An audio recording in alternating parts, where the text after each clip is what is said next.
Hi, everybody. This is Stephanie and Natalie with High Heels to Happy Feels. And tonight we have with us Isabeau Maxwell from the Sage Method. You've heard us talk about Beau many, many times in terms of how she's mentored us, everything we've learned from the Sage Method, intuition. She also has an amazing book called Cracking Open that you can check out and get anywhere you purchase your books. And she's here tonight to talk to us a little bit about developing your intuition, psychic abilities, what that takes to tap in, what that looks like beyond the experience of just our daily lives, right? What does that look like in terms of using your intuition versus your imagination and some of those different things? So we're just going to jump right in. We have a whole list of questions for Beau, and we'll start with letting her introduce herself. Oh yeah, we could give do us that too. Her background and a little bit about the Sage Method, which is the organization that Stephanie and I both, the Sage Method helped us develop in a great way. So, Beau, take it over. Take it over. Take it over from here. Well, my background, I think the thing that helps people understand me the fastest is where I came from, because unlike a lot of people who open up intuitively very young, or they're in an atmosphere where there's a lot of intuitive discussion or religious discussion or just spiritual discussion or connection discussion, for me, I was raised a complete skeptic. I was a math major in college. 1 + 1 was 2. None of this was real. And I didn't have any experience with it at all until I was 32. And then my grandmother passed and showed up in my living room in spirit form, which I gotta say, for a skeptic, a little eye-opening. That's a tough day. Yeah, that right? was a tough day. I'm not gonna, we won't beat around the bush with that one, but she showed up, and I would say she was about 70% solid. So it was undeniable, middle of the day. I wasn't waking up. I wasn't going to sleep. And I had to figure out, is this real or not? And so I took that scientific, mathematical kind of approach and started diving into it to prove it was wrong, to find out it was right. And then she started giving me so many signs that I couldn't deny it anymore. Fast forward, within that year, I met my first spirit guide, who helped me, the most stubborn, unspiritual, unopen person on the planet, open up intuitively. And then he turned around after 2 years of training and said to me, put all this together and bring it out into the world. And I follow orders well. Not all the time, but I followed his orders pretty well on that one. And I brought the Sage Method out into the world. Yeah, and thank God for that. Right. And, it really worked out because Stephanie and I, when we started deciding, like, okay, we're going to take this seriously and we're going to go forward, the first person that we ran across was Beau. And I think it has a lot to do with her mathematical and the approach, very pragmatic background that made it okay for us to work with her. Right. So it's been great since. So you bring up intuition. So what is the difference between intuition and psychic ability? Psychic ability is under the umbrella of intuition. Okay. So if intuition is, I was trying to align it with another sense. So intuition is our sixth sense, and then that's an umbrella. And under that are all the different types of intuitive abilities. The two main categories would be psychic and medium, right under the umbrella. And then those branch out even further into animal communication, Akashic records, mediumship, card reading, pendulum work, spirit communication, channeling, all those fall under that. So if somebody acknowledges finally that they're intuitive, because they are, because everyone is. Everyone is. They've just trained their brain to shut it down. Once somebody acknowledges that they, like everyone else, is under the umbrella, then the next step really is to figure out, are you more psychic or are you more medium? And then the next step after that is to figure out, what's your specialty?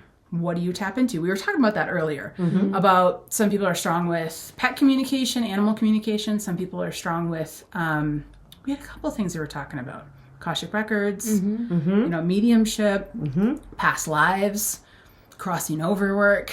Right. That's what sparked it. Right. Is that some people are really drawn to do crossing over work and some are not. So yeah, it's right under that umbrella. Okay. Well, so that kills my next question, which is everybody intuitive, or is this just a select few for a gift? It's a select few. I'm just kidding. Right. You have to pay for it. And I'm the person that if he could get me to open up intuitively, absolutely, anyone can open up. Like, I'm the poster child of stubborn, type A, driven, 1 + 1 has to equal 2. We can't, there's nothing beyond science or, exactness to everything. And if I can open up, anyone can. And I remember he said, put everything together that I taught you and teach people. And I said, okay, great. So I was super shy, and I got some of my clients together and said, hey, I don't want to be a pain or a bother, but can I try something with you? And there was about 7 of them, and we went through it. And on the 7th week, because it's a 7-week course, I think back then it was an 8-week course, but we got to the end of it and they were tapping in and picking things up, and we were just jumping for joy. I was like, this works. It's a formula, which I like. And it works. And so I just kept teaching since then. That was 2007, 2008. Wow. Yeah. So I've been teaching it a long time. Yeah. and yes, because it's one of those things that I guess are, whether it's the psychic or whatever it was, that when we were traveling, I guess it was, it's been 1.5 years ago now, and we came back, and for some reason we're online, and her 5 intuitive steps, it's a freebie that she offers, right, of just 5 quick intuitive of ways of learning and developing your intuition. We jumped in and took that and went, okay, this kicks ass, folks. This is really fun. There's something to it. And so next thing you know, we're like, well, what's the SAGE method? And we both jumped in and just were in it. And next thing you know, we're like, all right, now guess what? We're moving on to this practitioner program, and you're going to mentor our ass, because we like this a lot. And it has just blossomed from there for us. I think the reason why it works so well is it's not a one size fits all. No. And I think that's the thing that really hits me, because there's a lot of things in that course that he asked me to put in that I'm like, well, I don't do that. Right. He's like, it's not about you, Beau. I'm like, got it. All right. Fair. But it's not, it gives you the tools to be able to attach to your path, like to use in your path the way that you use them. And it encourages you to do that. So I think that's why it works. There's a couple of reasons it works really well. That's one of them. And I was going to make that same point, because when Stephanie and I started, we had already known that things had come to us our whole life. Yep. And so we knew that was kind of the path we maybe wanted to start on. And then we found yours, but it fit really well. Right. Because we had already seen things, known things, done things, but we didn't know exactly what to do with it. Right. And I think there's people who can start from step 0 and just want to do intuition for their own health and well-being. And Yep. and there's people who, like Steph and I, may be starting on step 1 or 2, who already know that they're seeing things, but don't really understand how to develop it further or refine it into something. Right. And then there's folks who are step 4 or 5, who Beau has an amazing business program for those folks who are like already keep going. Yeah, Right. so keep moving along. There's so much that the SAGE method offers. Anyway, But but it's true though, because I think, to your point, so many people out there, when they teach, it's my way or the highway. Yeah. And that is not, I'm just going to say, and I think anybody who is on our community or knows us knows that we'll call BS on that all day long, because there is no one way that fits, right? This is more like Jell-O. You can fall into it and it molds around whoever you are. It is something that is perfect for you. So that's how to develop your intuition. That's how to do it, yeah. Yeah, because you're finding these different avenues to say, oh, this resonates, this doesn't, and it's really important to find the ones that don't. Yes. And people, we're so in this society stuck on judging ourselves for not doing something well. Yes. That people will try a specific type of intuition or a way of holding themselves intuitively, and it doesn't work. And the first natural response is to come down on yourself. And my response is, no, this is gold. This is the hot and the cold. When we were kids, like, you're getting warmer, you're getting colder. And that contrast is a key to figuring out how your intuition works. And I remember too, right before my guide, I don't think I bring this one up much, but right before my guide said to bring this out into the world, he sent me to teachers, psychic teachers that were teaching card reading classes, psychic classes, things like this. And I went to like 3, and I came back to my guide and said, why? What? Nothing. I got nothing out of that. And he goes, well, and then he got me into a conversation. What did you not get out of it? And I was like, well, you show up, they put cards in your hand, and they go read them. And in my mind, I'm like, how? I want you to tell me how. And I remember him saying something along the lines of, well, I told you how. And I said, yeah, so why am I going to these other teachers? He goes, because now you see the point as to why you need to take what I taught you out into the world. This is how it works. Not just try it. You're bridging that gap. Go for it. Yes, bridging the gap. Bridging the gap. The tools, the techniques to try this, try this, try this.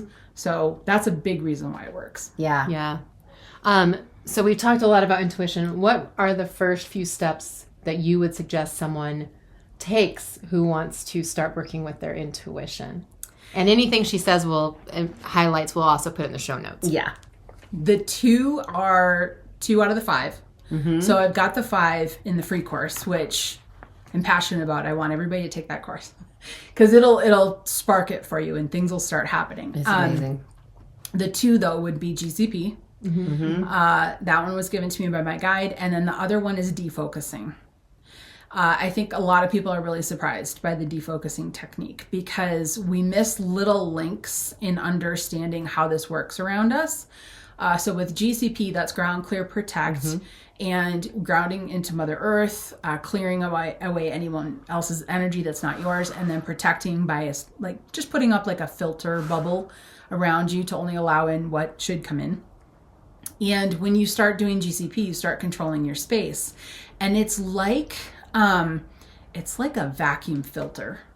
It's like all of a sudden all the stuff that wasn't supposed to be there now is filtered out. And so now you can see more clearly. And that starts happening within like a week of people using GCP. Oh, it really totally agree. And we've always, I think most people learn if you're into spirituality at all, you learn to ground and you learn to do it protection. But putting it into a format of GCP where you get into this ritual it's just such a great tool because you're going, okay, ground, clear. And some days it's really quick. Yeah. And some days it's like, okay, this has been a 20-minute process, but I clearly needed it. So, and that's giant for us. And when you don't do a ritual like that every day, you're not reminding yourself. I'm actually kind of going backwards with this. So let me go the positive direction. When you do a ritual like that every day, what you're doing is you're reminding yourself that you are a spiritual being having a human experience. When you fail to remind yourself of that every day, you get into the habit of living the human life. There's nothing wrong with that. But whatever you acknowledge is what you get more of. So if you're really focused in the human, it's hard to see anything intuitive. But if you remind yourself every day through GCP that you are a energetic body having this human experience, then you're able to start walking through the world that way. And that's when you start having more experiences and more clarity around the experiences.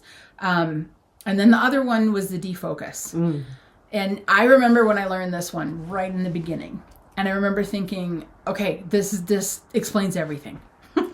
That's my one with the defocus I love, because when we realize that the things that we're looking for to experience spiritually are not in the material world, or not in the solid, and we learn to let go of the solid and defocus our eyesight, it's why so many people, when they read with their eyes closed, get more, because they're forgetting about what's around them. So a defocus technique, which is taught in that 5 tools, that would be the other one I would say. Okay. If they had to do 2, those would be the 2. Top 2. So a question that's on my list, but we're kind of talking about it. When you're being the human, or, whatever experience you're having, when you're getting intuitive thoughts, how do you tell if it's something you're creating in your imagination? Or if you made it up. Or, right. Or if it's an actual intuitive thing. Intuitive or imagined, well, you can't always. Okay. Especially in the beginning, to be fair. So I tell people, if you think it's intuitive, write it down. Start journaling the ones that come through. If you can find yourself going back to confirm that these things now have unfolded, that'll help you to understand. But in general, any type of training that you can do, or any moments where you can find out or feel if you are pushing something into the world or if you're being pulled into something, that's the difference between the two. Okay. So if you're already thinking about something and then you get another thought, that's probably imagination, right? Oh, but if it comes out of left field and you're like, where'd that come from? Who said ham sandwich? Right. Right? And you're like, I haven't thought of a ham sandwich in years. But so when that comes through, then you know it kind of comes out of left field. And it feels like it's pulling you into something you didn't expect to get pulled into. That's pretty solid when it's intuition. But it takes a while. And the hard part is that both of those come from the same space in the mind. So we have a really hard time sometimes differentiating between the two. But if you stick with it, you will start to feel the subtle difference. And the other thing too is if you have a moment and you're unsure, if you can picture yourself washing that moment away, clearing it away, clearing out the room, wiping off the blackboard, resetting in some way, and then it comes back again, kind of relentlessly, then it's intuition. That totally makes sense. Yeah. So what are some of the biggest challenges you think with psychic development, intuitive development? Like things you've experienced or things that your students experience that continuously come up for them? A couple, so the big ones, imagination versus intuition. Okay. That one's really big. Everyone's like, I don't know if I made it up or not. And then in the end of the day, even if you still can't determine if you made it up or not, write it down. See what happens. That's a big one. Another big one is fear of what they're going to see. Oh, yeah. That's a big one. That's a very, very common. For real, folks. Yes. Right. Because there's a tipping point that happens for people. I went through a hard tipping point for myself where you're tipping into, this could be real. This might be real. I think this is real. This is turning out to be real. There's a tipping point where once something has shown you that it's real or your belief structure snaps back into its natural place, then this being real means a whole lot more than how you function the rest of your life so far. So for me, I felt good knowing that if I locked the doors in my house, went to bed, my house was empty. And now I had to deal with the fact that my house was not empty. What do you mean there's people around me, right? Mm-hmm. For some people, once their belief system kicks in, then the very natural fear is, what if I hear something I don't want to know? So those are really big blocks. Yeah. Really big blocks. And I sound cliche, but it's really true. They don't give you what you can't handle. Well, how do you know that? You're here, aren't you? Right. Right? You still okay today? Exactly. Yeah, I am. You Are woke you? up? We're good? Yep. You woke up? We're fine? Having a tough time? Yes. Are you handling it? Yes. You're here. So we're handling it, right? So things can get really difficult, but they don't ever tell you anything that you can't handle. And if you think about it from the perspective of your spiritual team, if you were on your spiritual team, I'm getting, sorry. If you were on your spiritual team and you had to break news to yourself, would you break it in such a way that would shut yourself down? No. And we don't think of it that way because it's like, I might hear something. They're not going to tell you anything that's going to stop you or shut you down from the direction you're supposed to be going. But it's still a natural fear that we all have to get over. And sometimes those prods are a little bigger than others. And that's why it's like they're scary or it's an overwhelming sensation and I can't take this right now. And it's like, yeah, you can. You just weren't listening to the gentle nudges, and as Beau will tell you, so now you get the Mack truck. Yeah. And so here's your smack in the head moment, and now move on. Yeah. And that's, And there's also the Band-Aid ripping off. Oh, yeah. Well. Because we know what's under the Band-Aid. We know the Band-Aid has to come off, but it's like, don't rip it off yet. I'm not ready to hear it. Right? Yeah. And then That's a good way to look at it. They know when it's right to rip the Band-Aid off, so... All right. So the other, when we were mentoring with Beau, we still mentor with her. Always. We just steal her time. Yeah. So when we were mentoring with her, a big problem that Steph and I suffered through was skeptics. Yeah. And how do you deal with skeptics? not us, because, we've been in this for 30 odd years, but the skeptic part of like, okay, now that we've been in our corporate shell for 30 years, and we are coming out of our broom closet, as I joke about all the time. That's such a good way to say it. Yes. But it is, we're coming out and working with others. And working with others that what? are also sometimes a little sheltered and hidden, because it's better than it was. And we've come a million miles compared to where 10, 20, 30, 40 where years Beau ago. started even, yeah. But we're still not there. And so dealing with the naysayers and the trolls of the universe. Yeah, they're there. But the thing is I love them because I was one. So you probably get a lot of skeptics that come to you. I do. Because I was one. And I think that I'm a Taurus. I wouldn't say I'm stubborn. Everyone else that knows me would. Just a little bit. And so you're not going to tell me what to do. And nobody's going to tell me what to do. Right? All that kind of stuff. And all I can think about is how would I feel if somebody tried to come up and convince me otherwise. I wouldn't be ready or listen to it or have any interest whatsoever. And on an emotional level, which once you open up intuitively too, the level of compassion that comes into your life and the emotional understanding on how people interact in the world, that skyrockets, right? And so for me, I also look at where people are coming from now more frequently through where's their emotional states bringing them, right? So who would I be then to say, hey, you have a security blanket. I'm going to rip that security blanket away from you because I think it's the time to rip it away from you. And instead I'm with this, because that's what it is. Skepticism is it's two things. It's a security blanket, and it's also the role that they came down here to play, right? Right. So when people say, well, what about skeptics? Well, what about psychics? Why isn't it the skeptic should be able to convince a psychic it's not real? True. Right? Right. So we're all playing a role. Right. And I love that word, and I've used that word, especially on tougher days. I'll be like, they're playing a role. And this is their role, and I'm grateful for it. So I actually support skeptics in any way that they need to be supported, in any way. I mean, if you push me, I'm not going to support you, right? If it gets, but if we're having intellectual discussions and stuff like that, I would prefer they stay exactly where they need to be, and then I stay exactly where I need to be. Oh, I love that. That makes perfect sense. Yeah. Yeah, absolutely. So Killer approach.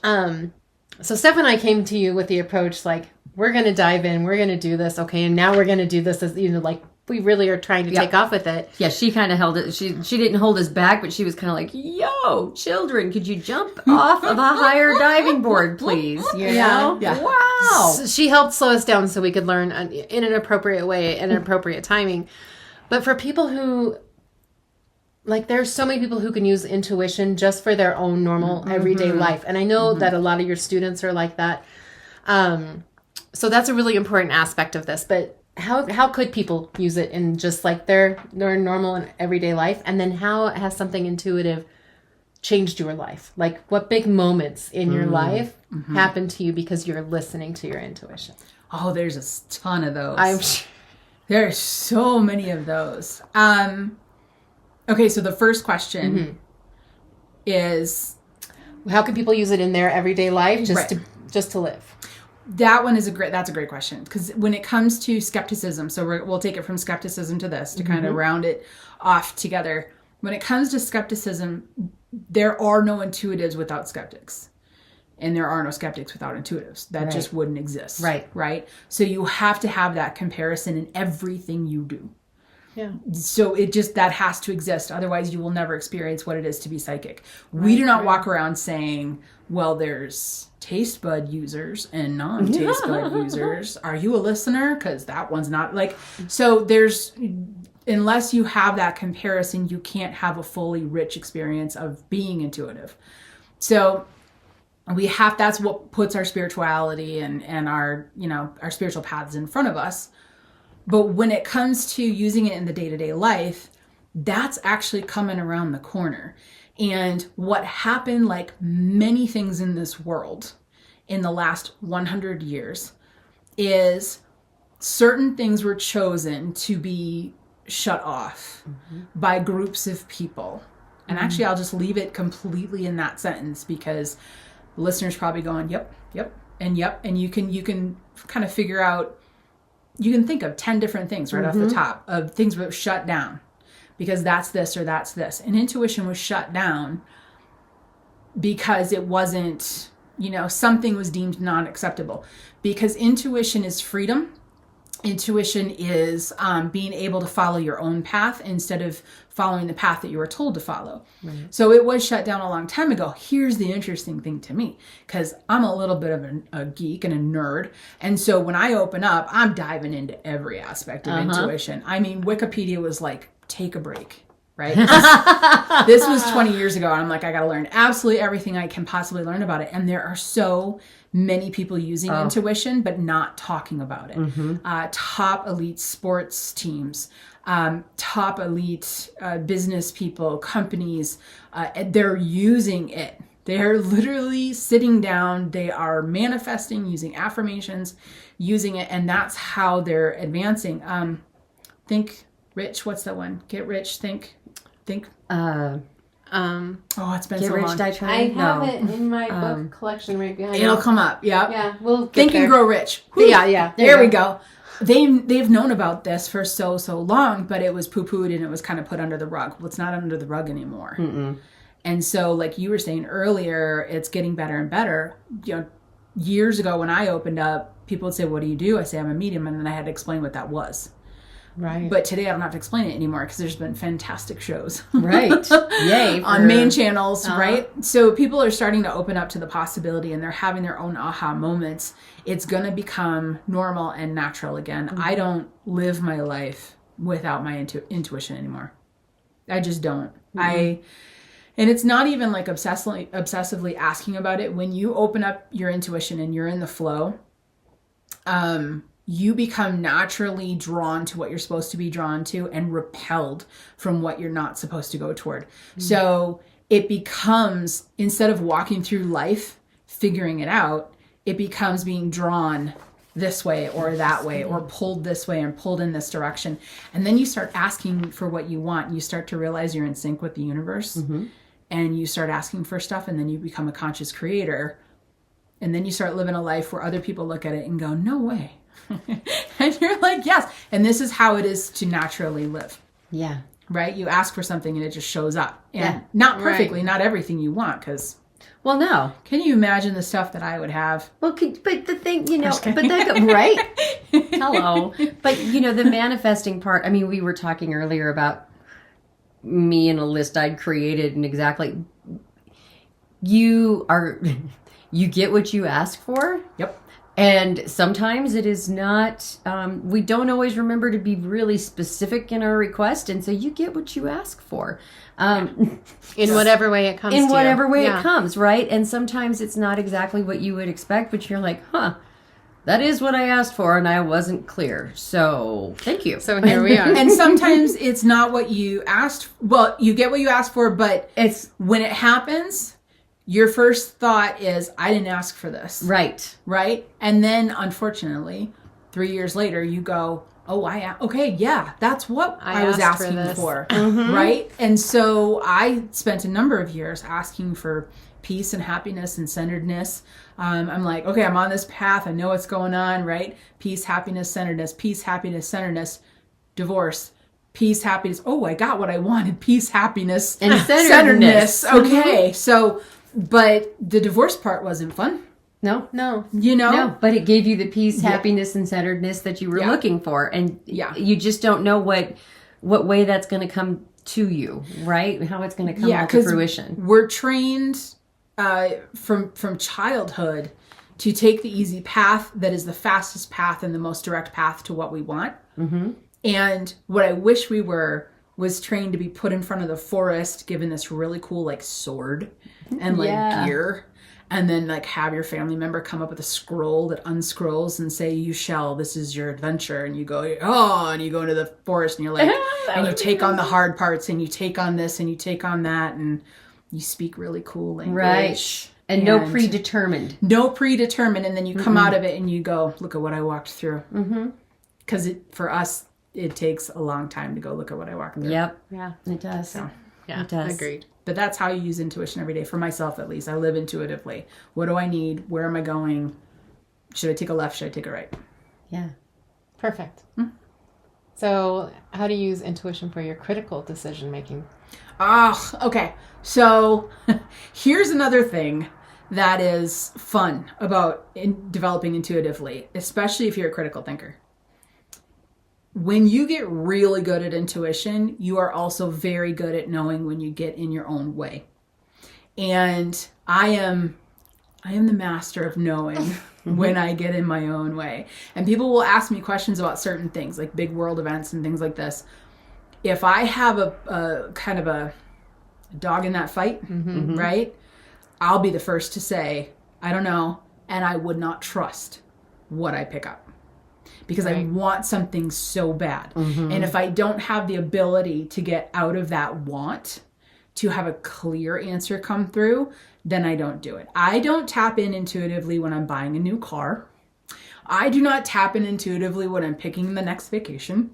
I do not tap in intuitively with any of that. But I will tap in to find out what time I should leave for the airport. Right?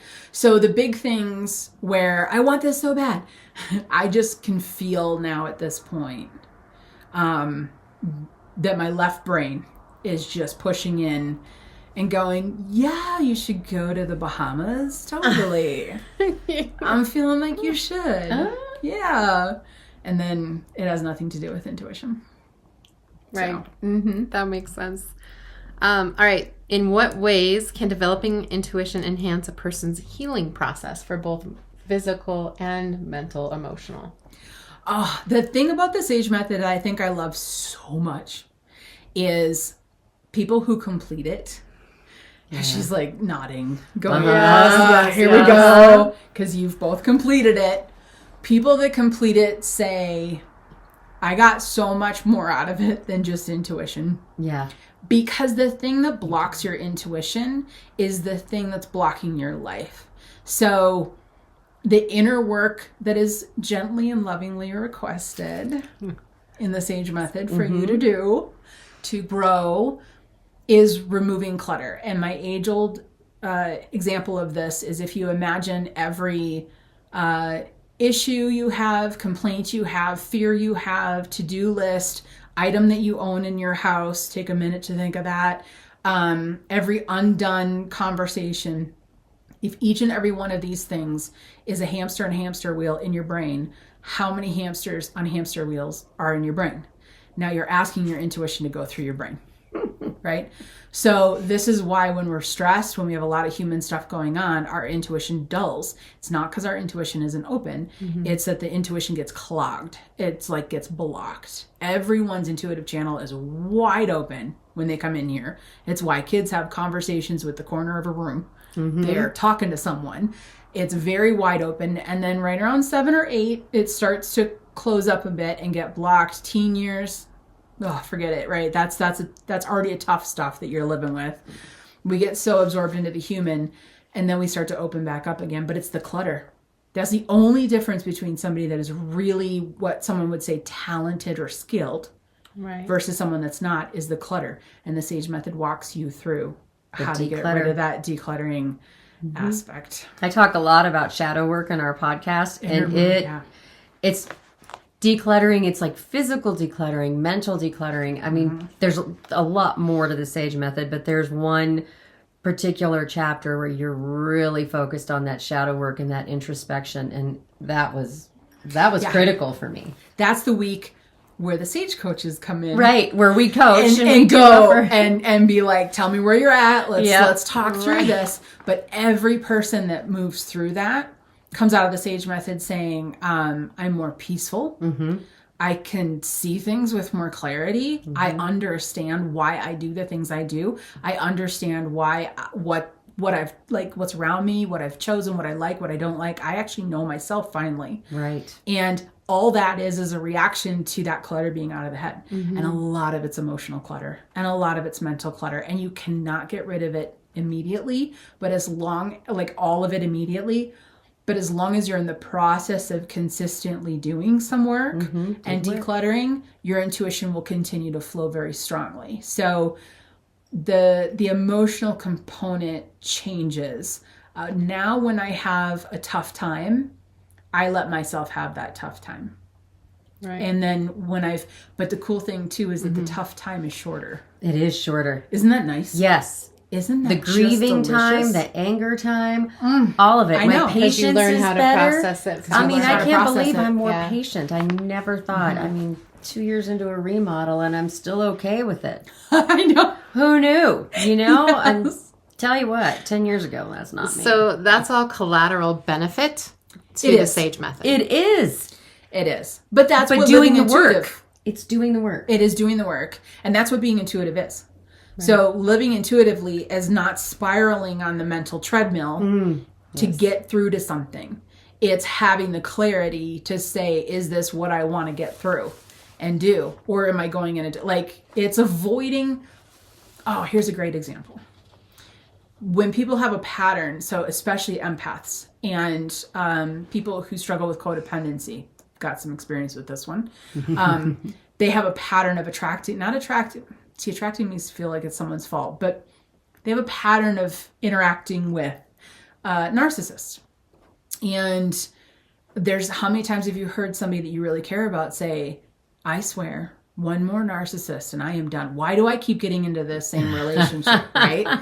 And it's because there's not clarity. It's that treadmill, it's that chaos, and you're just fighting through the chaos instead of having that clarity that you can look and see the narcissist coming. And I remember the day that happened for me because I got a few in my past. And I remember sitting at a coffee shop and I met a woman and she found out who I was and what I do. And then the, what is that called when they flatter you a lot? Love bomb. Love bombing came. And this is the first time I've ever met her. And the love bombing was so strong. And I had so much clarity finally that I was like, oh, I can see where this is going. And within 30 minutes, she was like, I could do all this myself too, but it'd be so much easier if you just helped me do it all. And I went, There it is. that'd be great, but I don't have space in my schedule. And we were kind and we parted and stuff like this, but I was like, walked away so proud of myself. Yeah. I got in And the you car and should I be. went, I can, this is clear in front of me. So much of my life was I didn't see that coming. Wow. I saw it coming. And that's true with many things, many choices, all of that. Great points. Great points. All right. So I want to talk about ethics. I do too.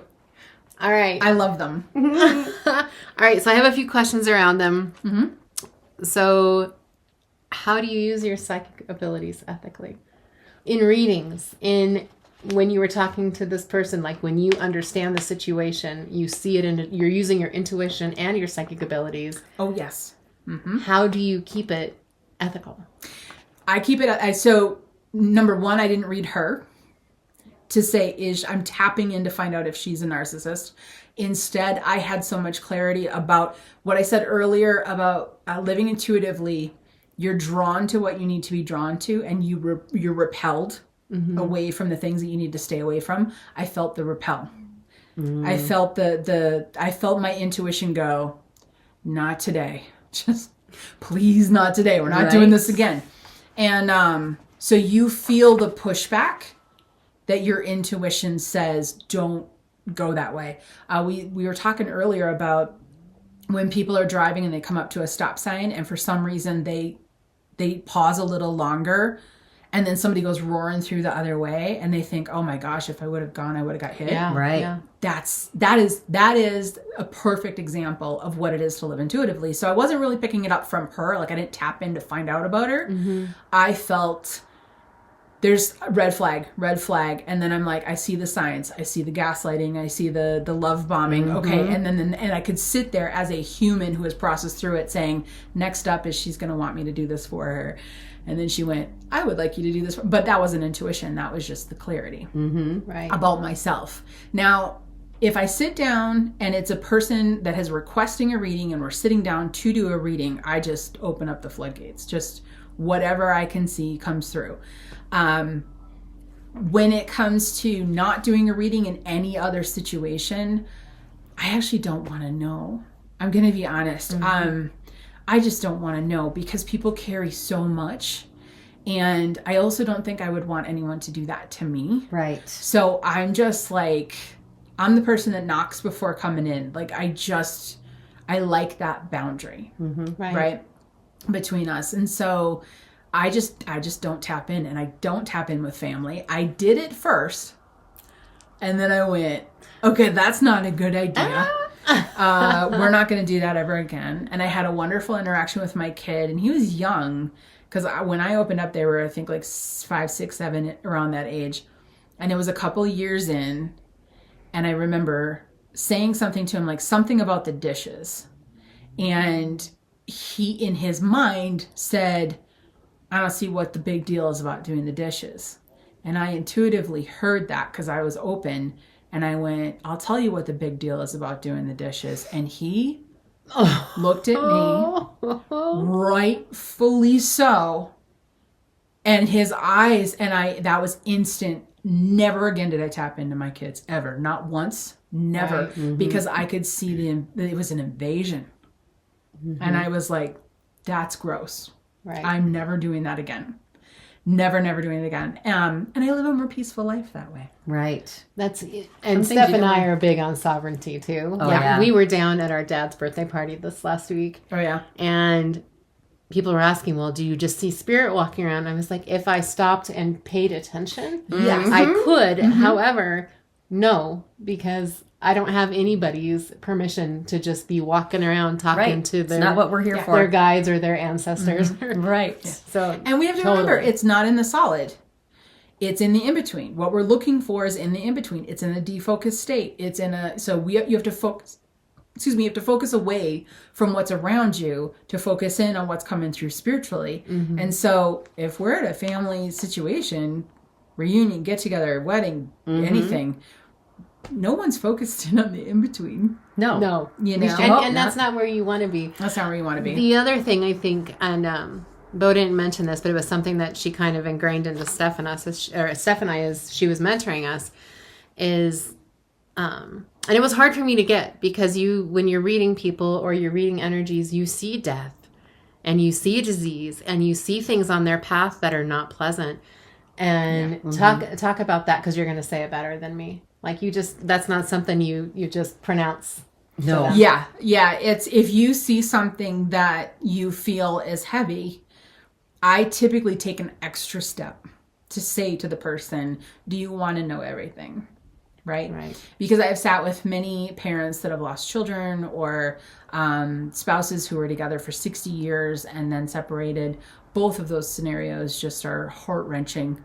And they just kind of are so sad to walk through. But if something comes through that you think might be delicate or hard for someone to hear, just set the stage for them. But then give them the permission to say, I'm absolutely ready for this, or I'm not. I don't like the television shows that edit in such a way to make it look like a psychic just walked up to a stranger on a street and said, your mom's coming through, right? That is just so disrespectful. How do you know, like, if, and I actually, in the beginning, I did that once in public, and I'm still hurt over it because it was a huge mistake. And so who are you to decide what somebody else is ready to hear? Yeah. But through your mistake, Steph and I didn't do that. Because I get that at the store, and I'm like, Beau did this once. She said it didn't go well. Just keep your mouth shut. It's none of your business. Yes. And the other thing too is that sometimes if a spirit comes up, they might not be like crossed over, right? They might not have the bigger picture, and they might come up to you and say, it's urgent, and we want to help. And we can get pulled into that only to find out that we've really done some emotional damage to the living person that we've said it to. So you have to have ethics around this. You have to ask permission. You have to tread carefully in areas that you think somebody might be more sensitive to, because they're not you.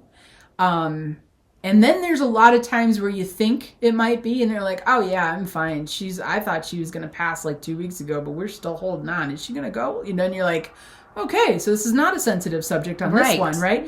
But you don't know where they're at. So you got to ask. Yeah. Got to be sensitive to their Got to be sensitive to their experience. Yep. Mm-hmm. All right. Do you believe that as society becomes more aware of the power of intuition, there'll be greater acceptance of psychic abilities? I believe that, yes. Yeah, I do believe that. I believe there's going to be an interim where it is going to make people horrifically uncomfortable, where it's going to make people feel vulnerable. Mm-hmm. A big part of coming down here is being able to hide your thoughts. And that is what brings in shame, what brings in, anxiety and some of the other heavy things like depression, is the isolation of your own thoughts, that it's not exposed, that people can't just see what you're thinking. Mm-hmm. So and that's part of why it got shut down, is out of that fear, right? And when people start realizing that intuition is very real, the beginning space of that is going to be a whole lot of discomfort of people scared that someone's going to read their mind, scared that someone's going to see what they did. It's going to be in the same category as they're listening to your phone. Well, right. What are you trying? Oh, you got something to hide, right? So what are you thinking? People ask me all the time, are you scared that they're listening to you? No, they're probably having a blast. Right. And they're confused. I'm good. This is fantastic. Right. I'm hoping they are. There's nothing I Bring have it to on. hide. But it's not that that's going to be it's not that people are going to be able to read people's minds or know what's going on. No one can walk up to anyone else and willingly get whatever information they want. Mm-mm. It doesn't work like that. You would ruin the entire human pattern. If you could just get or think or pick up anything you wanted, it would ruin the pattern. There's more people here than just you. So you're in the drama, you're in the play, and eventually people will start to understand that it's an inner guidance tool, and that it's not an invasive tool. But I think society is going to first react to, this is real. Right. We remember it. Oh crap, what does that mean? And then they're going to be like, okay. Because there's a lot of people that, I told my partner at one point, let me back up. We traveled a lot and met a lot of new strangers. Mm-hmm. And every now and then when they would ask my partner what we did, he would tell them what I did. And after like the third person that was horrified that I was going to be able to read their mind, I finally said to my partner, we should just say that I'm a life coach and just leave it at that, because we're making people uncomfortable. And he was like, okay, that's fair. Nice uncomfortable. I mean, they're really friendly, but you can tell because it's kind of like this. Mm-hmm. So you talk to, and then they're looking around, like seeing if there's like a dead person around the bar, right? Are you seeing somebody? Like, so we have to respect the fear, but I think there's going to be the fearful interim in the middle. Yeah, that totally makes sense. Yeah. So that's the end of my question. What didn't we ask you that you think our audience might need to know?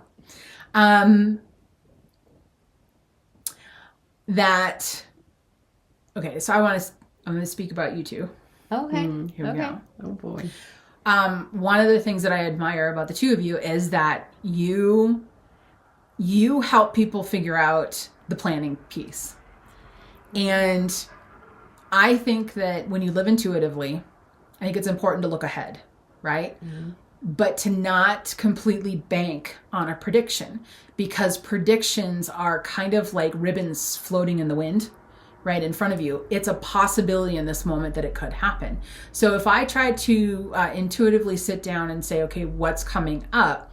I tend to get a lot of different options that come up. But I think what the two of you bring into this world that is so wonderful is much more of a concrete planning structure around how the world is programmed to work. Mm-hmm. And then that allows an intuitive like me to look at what's now laid out in front of me and say, okay, I can see where this prediction's going and why it's going that way and which one's the better one to follow. Oh, that's cool. And good feedback. Thank you. It is one of my favorite things about the two of you. Because I tend to I get a little like lost in all of the possibilities that could happen. I'm a dreamer. My friends will tell you that all day, because what you dreaming about now? funny you asked. I'm thinking about this, I'm thinking about that, and I'm thinking about that. But when I work with the two of you and you tap in, there's like a map. Mm-hmm. Yeah. And I can go, okay, now I can see where some of my intuitive forward prediction-ish type things land. And my life's been a lot easier the last 6 months. Oh, Nice. Interesting. Yes, because of that. Interesting. So I'm grateful. Nice. Oh, very good. Thank you. Yep, I remember that. I'm thinking about yours with the dates. Yeah. Uh-huh. Yeah. You laid out the dates and you were like, here's what's going to, and I was like, okay. And it all makes sense. Then I found the best part too was, so having worked with the two of you and then you laid the map out for me, and then I would get past one of the dates and then I would go back and look at the date and go, I made the decision on that date. So it's it's even fun. Like even the stuff I don't pick up, I can see in the map that you two create. Oh. Yeah. And I think that really highlights though that when somebody tells you they're psychic or they're intuitive, not everybody's the same. Yeah. Mm-mm. Like like you were mentioning, we all have different things that we're really refined at. Right. So, and it's important that in that space we all kind of just honor each other and Yeah. and work with each other because it's all for the good. So, that's all I had for questions. Yeah. We can wrap it with I'm that. grateful to be here. We are so so cool grateful this. that you Here. came. We had Yes. so much fun. And we did crossing over work this afternoon did, yes. under Beau's direction. So much at Cheeseman fun Park at here in Cheeseman Park. Colorado. It was amazing. So we've had a very spiritual day. So we're having a great time. So we'll list all of Beau's details as well as the 5 tools. And oh my gosh, that's where Steph and I start. Yeah. You gotta check out the 5 tools. You can also find the Sage Method at thesagemethod.com. And Natalie and I do offer coaching for that. So we know that around weeks 2, 3, and 4, chapters. It's week 4. Is Week when 4 people is start week 4. feeling, and so we're here to coach and happy to help you on that journey. So you're not alone with it. Yep. Absolutely, because sometimes it's just stepping through and talking through the process and taking as long as you need, because everybody's development is in their timeline, at their pace, and in your way. So, And the rewards of stepping through that. oh, It's what we've all wanted, yes, right? It is. And then you get a map put in front of you. There exactly. you go. Here's your Yeah. book. Here's your book. And Here's here's You your map. have to, right? Here's your It's- support It's structure great with to the have coaches. the book, right? It's Yeah. kind of like that Yeah. idiot's guide, but it's not laid out in detail because it's also a little bit of a Mad Lib because you have to fill Yeah. in the lines. That's so, exactly- That's a good way to say it. Yeah. That's exactly Right? well, and a great community that is very supportive as well. So Yeah. Oh, yeah. Yeah. Sage Method is a fantastic place, and Immersive Spirit can help you get connected. Yes, absolutely. And of course, we have our community on immersivespirit.com as well. And we will make sure we've got all of the links out there. We do have we are offering one more free workshop for the psychic development before we start doing a little bit of a fee structure around things. So we hope everybody can join us. We'll make sure we have the links included on our information to join that. And I am Stephanie here with Isabeau, Miss Beau Maxwell. Thank you for having me. And Natalie. from high heels to happy feels, have a great rest of your day. Bye-bye.